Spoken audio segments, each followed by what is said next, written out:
Turabaramukije mwebwe mwese mukurikira ibiganiro bica kuri runo rubuga rwacu rwa YouTube Pisco Entertainment and Media. Mudukundire turamutse abari muri Afrika y'Epfo, abari muri Zambia, abari muri Mozambique, abari muri Amerika, abari muri Canada badukurikirana, abari muri Saudiya, abari Dubai, abari muri Kenya, abari mu gihugu c'u Burundi no mu Rwanda, Tanzania, n'abari muri Kongo no mu bindi bihugu bitandukanye. Turabaramukije sangwa ikaze muri kino kiganiro twabateguriye cuno musi.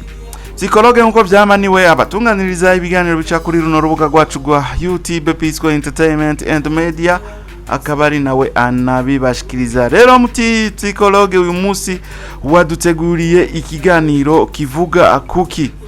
Uyu munsi nshimye kugaruka ku makuru ari muri Afrika y'Epfo. Amakuru avugwa ko abanyamahanga uyu munsi boba bafise umutekano umuke, n'abafise ivyo bisumamwo muri Afrika y'Epfo, tavuka mu gihugu ca Afrika y'Epfo, babikorana umutima muke, bakora umutima uri munda, kuko twarakoze ibiganiro bigiye bitandukanye tubabwira ukuntu hariko haraba manifestation, imyiyerekano mu gihugu ca Afrika y'Epfo, aho abanyagihugu bo muri Afrika y'Epfo bariko bariyamiriza abanyamahanga bagiye kuronderera ubuzima canke bagiye kurangurira imirimo yabo mu gihugu ca South Africa.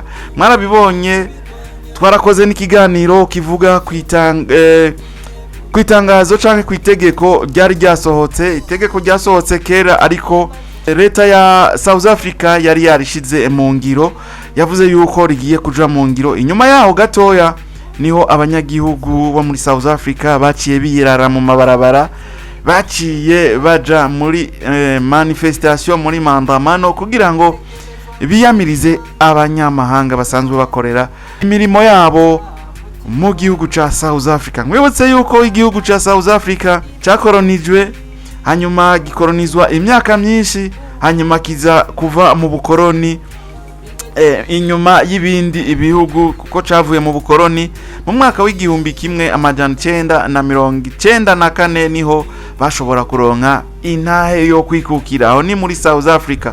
Mwibuke ko twebwe twayironse kera, gwa gasore yayituronkeye kera, no mu bindi bihugu bibanyi naho nyene baronse intahe yo kwikukira kera. Kandi rero nkwibutse yuko muri South Africa abazungu naho bikukiye ntabwo babirukanye, ahubwo abazungu baciye baguma ngaho. Benshi uyu munsi bari muri guverinoma ya South Africa, bafise ivyo bajejwe muri South Africa, urumva ni abatware. Murumva yuko nabwo bariko barirukana abanyamahanga, ahanini bariko birukana abantu bafise agakoba nkaka, abantu birabura nk'uko kwiwanje. Abanyafrika muri rusangi nibo bagomba yuko bo kwirukana, abazungu ntibakogwako, ariko abirabure bariko barabirukana.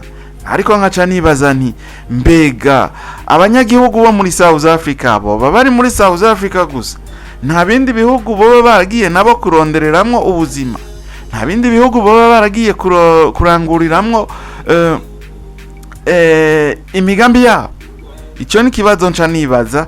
Nkaho merereye mu gihugu ca Kenya, aba South Africa barahari, ndibaza no hari n'igihe higeze kuba akantu muri Kongo, haraba akajagari, baraturira ama station y'abantu baba South Africa bakorera muri Kongo. Muravyibuka nk'abantu batabimenye, ivyo vyarigeze kuba. South Africa iriko abanyagihugu ba South Africa bariko baragomba kwirukana abanyamahanga muri Kongo, naho baciye bashavura. Murazi yuko n'abakongo nabo nyene rimwe na rimwe barinza gushavurira, agira ko atavyo gucisha iruhande, atavyo guca iruhande nk'amakinga. Rero reka tubandanye kino kiganiro cacu. Afrika y'Epfo 2026, abarundi benshi bafungiwe muri South Africa. Rero muri aya mategeko yagiyeho, murazi yuko haciye habaho imisako, canke habayeho kwapika iryo tegeko kurondera abanyamahanga basanzwe bakorera mu gihugu ca South Africa badafise ivyangombwa bibemerera gukorera muri South Africa. Rero bagiye barafata abanyamahanga benshi, barabapfunga, baragiye barafata abanyamahanga benshi barabagirira nabi. Bamwe mwarabonye utu video ukuntu n'abanyagihugu baciye bikika mukiza basanga mu maduka abanyamahanga babakubita.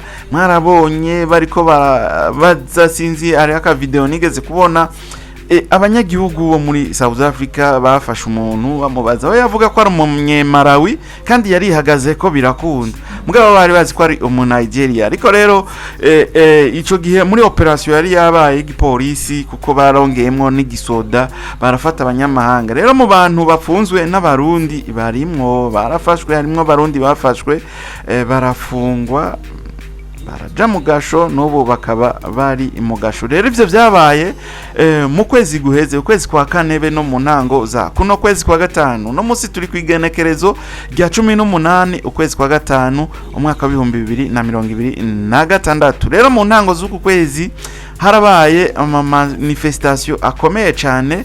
Abanyagihugu baragumutse bariko baravuga bati dutegerezwa akwiyamiriza bano banyamahanga, bavuga yuko baje kubatwara ubuzi. Rero bamwe mu barundi baba muri Afrika y'Epfo bavuga ko ibintu bikomeje gukomera mu gihugu ca Afrika y'Epfo, na cyane cyane mu bisagara nka Johannesburg, Pretoria na Durban haravugwa ibikorwa byo guhiga abanyamahanga, kandi bikaba bivugwa yuko hafunzwe n'abantu benshi bafashwe bagirizwa yuko badafise ibyangombwa bibemerera gukorera mu gihugu ca Afrika y'Epfo. Murumva yuko iki kintu ari kintu gikomeye cyane, ikintu gihambaye. Kandi rero bino bintu biriko bitangura buke ariko bishobora no kwaguka bikazoja mu bundi burere cyangwa bikazoja mu bindi bihugu.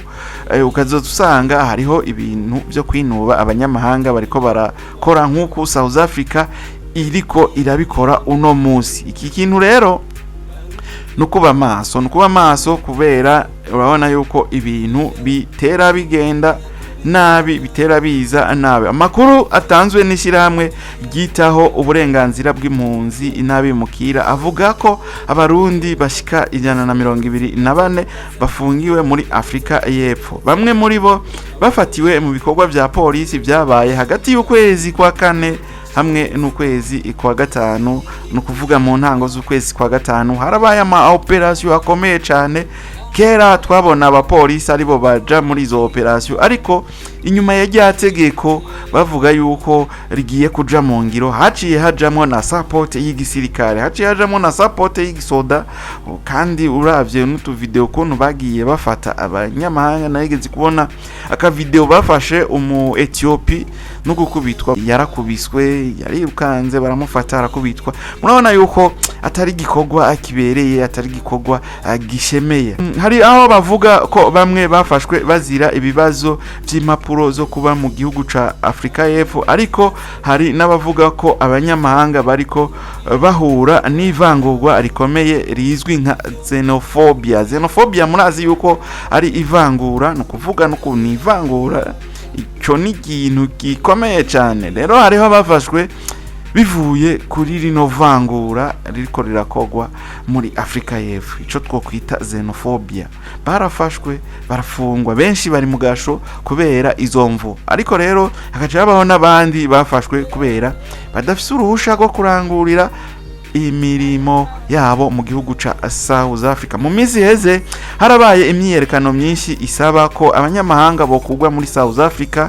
Ivyo vyatumye abantu benshi b'abanyamahanga bagira ubwoba, harimo abarundi, abanyekongo, abanyarwanda, abanyezimbabwe, abatanzania n'abandi benshi basanzwe bari muri South Africa batahavuka. Abantu benshi baba muri South Africa bavuga ko ubuzima bwahindutse. Nivyo ubuzima bwarahindutse, ariko nkwibutse yuko South Africa ari igihugu kinini ya cyane. Nubwo ivyo biriko biraba, hari mbere n'abarundi bamwe bavuga yuko muri South Africa umutekano ari yare ari umutekano umeze neza. Ariko nibaza yuko abo arabakorera ruguru, abakorera mu mitumba canke abakorera mu bindi bisagara bitandukanye, mu tundi dusagara atangorane. Ko nk'igisagara ca aho Mandela avuka kwa Zulu Natal, mu Bazuru aho hantu niho hatanguye kuba inkwezi y'amarere, niho hatanguye gukorerwa ibikorwa nk'ivyo byo kwinuba abanyamahanga. KwaZulu Natal, Pretoria, Durban hamwe na Johannesburg ni ibisagara bikomakomeye cyane. Ivyo bisagara niho iyo myiyerekano yashoboye kugaragara cyane. Murumva yuko nimba ari ivyo bisagara bitatu canke bine, kacumenya yuko South Africa ari gihugu giteye imbere gifise n'ibisagara vyinshi cyane. Nk'umuntu yibereye mu mitumba mu misozi wewe aba yibereyeho atangorane. Ni nka cagihe higera kuba mandamano mu gihugu ca Kenya, abari Nairobi nibo babibonye, ariko nk'abantu bibereye mu zindi ntara bibereye ruguru babibona ku mateleviziyo gusa, ntibabona yuko ari ibintu bikomeye. Ariko rero nk'umuntu adakurikirana n'amakuru wewe yabona yuko ari amahoro atangorane nimwe. Rero abantu bavuga yuko muri South Africa ibi bintu bitariko biraba n'abantu bibera mu tundi dusagara ca bibera mu bijiji, byo twokwita ibijiji bwa busagara butoya canke bibera ushago, bibera mu mitumba mu misozi basanzwe bakorera mu misozi. Rero muri South Africa ivyo birahari. Ibikorwa vya polisi vyarongerekanye, urumva yuko bongeyemwo ibikorwa bashizemwo abapolisi benshi. Gusaka abantu mwibarabara byariyongereye. Ubu mwibarabara bariko barafata abantu babasaka, polisi ibasaka ibaka ivyangombwa. Bamwe ntibagisohoka nijoro kubera ubwoba, bamwe urumva ntibagisohoka ntibakiva mu mazu kubera baba bafise ubwoba, kubera udafise n'ivyangombwa na bikeya uca wiyagiriza. Kandi umaze guhura n'abajya abanyagihugu warababonye ukuntu baba bameze, ntibaraba ngo urafise ngo ivyangombwa bikwemerera kuhaba. Abanyagihugu benshi kwanza ningira no bafata nk'aba iletre, kuko ugiye kuraba ukuntu baba bameze n'abantu bafise amikoro make. Naho biruko leta ya South Africa ivuga ko iriko ikora ibikorwa bisanzwe byo kugwanya abantu baba muri ico gihugu mu buryo butemerewe n'amategeko. Urumva yo leta nta kindi kintu yovuga ataruko uko niko yo kwigovyora uko mugabo nimba igipolisi canke n'igisirikare nikinakenewe. Igipolisi kimaze kuba kiriko kirananirwa n'ivyo onye akacajamwe abanyagihugu, aho yo leta urumva yuko nayo nyene ivyo abari ukwigovyora, kuko nta munyagihugu nta musivile aba yemerewe ico gikorwa kuja mwibarabara ngo ariko ngo arabaza umunyamahanga ngo ibiki nibiki kandi atazi ukuntu aba yarashitse muri ico gihugu. Okay, South Africa isigaye ari kimwe mu bihugu bivugwa ko cyane ibibazo by'umutekano w'abanyamahanga muri Afrika muri iki gihe. Nukuvuga muri South Africa uyu munsi iravugwa yuko niyo ya mbere kandi umutekano w'umunyamahanga, umutekano w'umuntu atavuka muri Afrika y'Epfo, nico gihugu gifise umutekano muke ku banyamahanga bariko bararangurira imirimo yabo muri Afrika y'Epfo. Rero reka ikiganiro cacu tukigarukirize ngaha.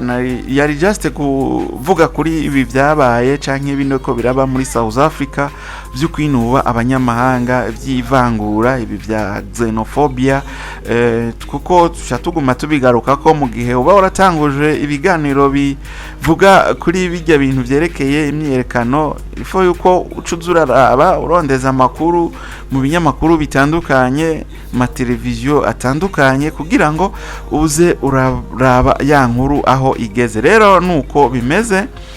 Ndagushimiye wewe washoboye kubana natwe muri kino kiganiro kuva ku ntango gushika hano kigeze. Imana guhezagire naho utamu kino kiganiro Tsikoroge nije nari nabateguriye kino kiganiro, akaba ari na jewe nakibashikirije. Rero Imana ibahezagire.